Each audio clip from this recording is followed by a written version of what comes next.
Hello everybody, it's Tim here again, here with another movie review, this time for Saw X. Now, as far as, I've stated this before numerous times, I'm not a big Saw fan of the franchise at all. Really, I think the original film is good. I haven't seen it in a long time, but I remember thinking it was good to pretty good. I remember liking the original film, and then just being and thinking the second one was, alright, and then the rest of them after that, thinking 3 was, okay, and then the rest of them after, and then the 4 I remember not liking. 5 I remember thinking sucked. 6 was another one I thought was all right. 7 I thought 7 was like the 3D one, supposedly the final one. I remember thinking that sucked. And then Spiral I remember thinking was like mediocre, like all right, like mediocre. So I'm not a fan of this franchise. And Jigsaw, I believe I also did a review before, I thought was pretty lame as well. That one was just like passable. So I'm not a fan of this franchise. The biggest problem I have with this franchise is that it's kind of one note, and which, see, slasher films and stuff like that are one note as well, but they're fun. The Saw films aren't really fun because they try to take themselves like uber seriously. So they try to have the killer Jigsaw act like super moralistic or whatever, even though obviously what he's doing is wrong. But they try to have him act like super more realistic or whatever, so it takes the fun out of like the kills and stuff, really. So it's just pretty much torture porn. And on top of that, all the films have Jigsaw like the killer in God mode, where he just knows all and sees all every time, and all the movies end with the predictable twist that you always know is going to happen. So you know there's going to be a twist in every movie, so it's just a question of when's the twist going to hit, what is it. So pretty much the movies just all start to repeat themselves, and they're all just the same. And the Friday 13th movies are like that too, but the difference is the Friday 13th movies, they're fun. The Saw movies, they're not fun. So it kind of, as far as this film goes, I'll go ahead and say it and give it a 4 out of 4. Honestly, I thought this one was great. This is the best of the Saw series, in my opinion. It's not an awesome movie. It still has the same basic flaws of the other Saw series movies. And being a prequel, you know Jigsaw and Amanda are not going to die in it, obviously, because you know they die in Saw 3. Um, and of course, it has the same basic problems as other Saw movies. Like at the end, when the person they're torturing or whatever, going to kill in the trap, gets loose, and she get her and her partner get Jigsaw and Amanda captive or whatever, and they could easily kill them both and just turn around and leave. And you know there's going to be some twist where because they're going to drag it out instead of killing them and put them in a trap or whatever, and then they're going to walk off to go do something. There's going to be a twist where John knew everything that was going to happen. Realistically, though, they probably would have just shot them both in the head, or stabbed them to death, to be honest, instead of putting them in a trap. Or they might have put Jigsaw in a trap, but they probably would have stabbed the chick to death, Amanda. They would have killed one of the two. Or bashed their heads in, probably, with their bare hands to kill them.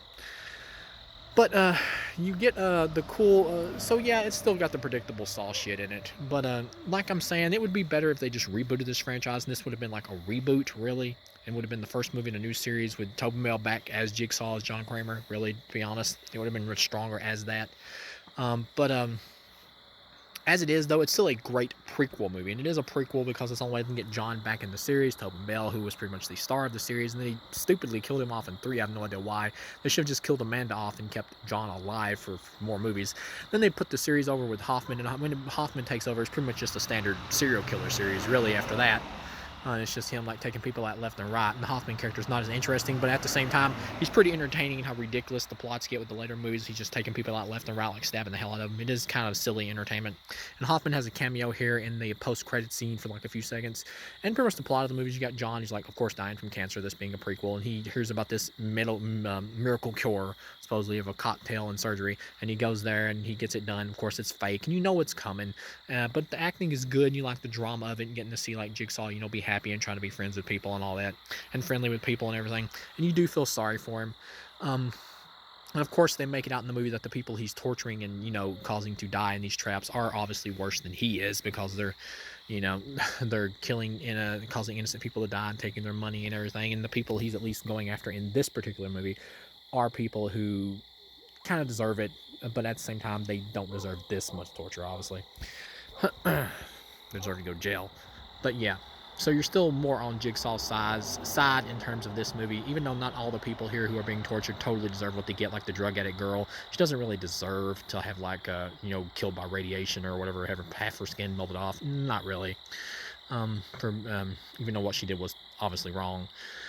But yeah, they kill off each one in a trap. And then the other thing is that these, some of the traps, when it comes to, the traps, they are still fun. Like the dude who has to cut part of his brain off is pretty cool gore, and the chick who has to, cut through her leg with razor wire or whatever, it's pretty cool, and suck some marrow out so she can fill up the machine in order to let her go so that her neck or her head won't get cut off by razor wire or whatever. Pretty cool traps, pretty fun. And you do see like one person who was like a cab driver who was in on it at the beginning. He passes his test, and then John like saves him, doctors him up. So you get to see that he's at least true to his word somewhat. He'll help you out if you pass the test. But really, these tests are bullshit, because the chick who was like cutting off her leg manages to like cut off her whole leg, and she has to suck marrow out all under in just like 3 minutes, really, I think. And it gets down to like the last second, and then she dies just because she didn't make the last second. And really, that's just complete bullshit. The fact that she even cut her leg off alone shows that she really wants to live. That by itself should have been enough to honestly be let go right there, because that takes a lot of willpower and a lot of like, just pure torture and pain to go through yourself to survive something like that. Same thing with the dude who cut part of his brain out and set it down. He just didn't dissolve fast enough in the jar.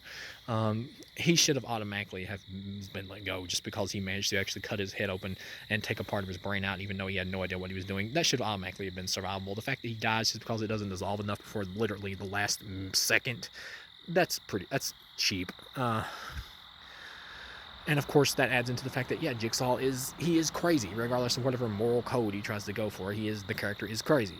So yeah. But yeah, it gets to the end, and the main chick or whatever, she gets loose, and it's all part of the plan. There's a twist coming where her boyfriend shows up and he acts like he's an innocent or whatever and everything. And of course, it's all rigged, and he gets to his gun that they, obviously took the bullets out of already. You know what's coming, that Jigsaw's already took the bullets out. You know what's coming. And so they go to like get their money or whatever, while they got John and this little boy who John made friends with, like in a trap or whatever. And then when they go there to get the money, it causes the trap machine that the little boy and John is in to let them go.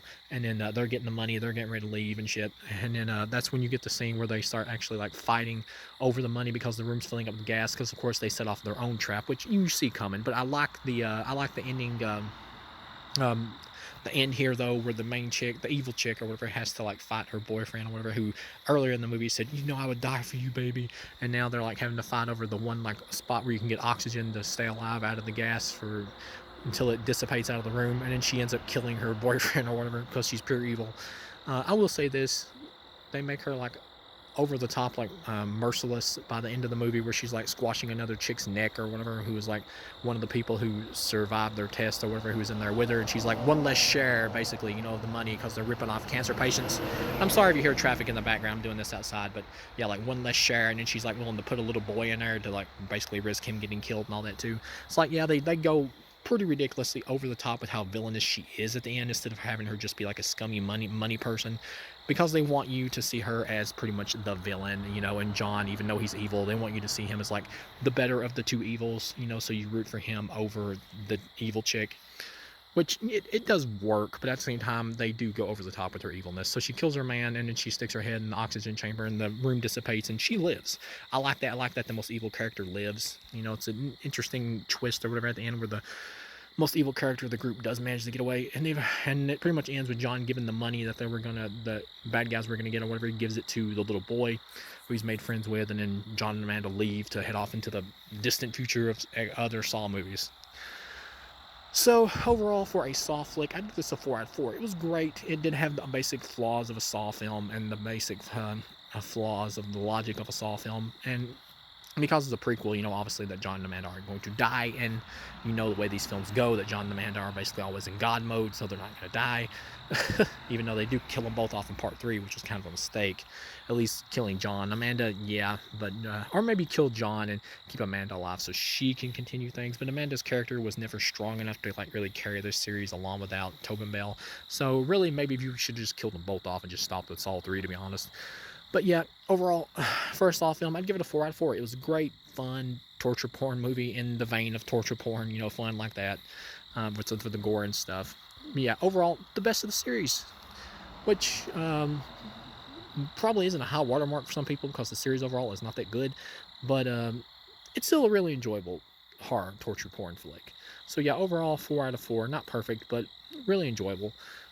Now they're talking about like wanting to do a sequel to this, like making this probably into like a prequel trilogy. I guess I'm assuming the chick who lived will like come back for revenge against John or whatever, and I guess she'll somehow get into another trap or some shit, and they'll just repeat the thing. And it's just like, this concept is really not that interesting to like stretch out into all these movies. That's part of the problem with the Saw series. And another thing, it's like, I know people who are major Saw fans are gonna be like, well, the concept of Friday the 13th and stuff like Halloween is not so, epic that you can stretch it out to other movies. That's true, but at the same time, those movies make up for it by being entertaining and fun entertainment for the slashings and killings. Saw is only fun in the fact that it has gore and stuff like that. It tries to be uber serious, overly serious. But out of the franchise, this is easily the best one. That's why I give it a 4 out of 4. Because it's entertaining for a Saw film, for a torture porn flick. It is well executed compared to the rest of the movies. So yeah, overall, thank you for watching, and I'll see you again.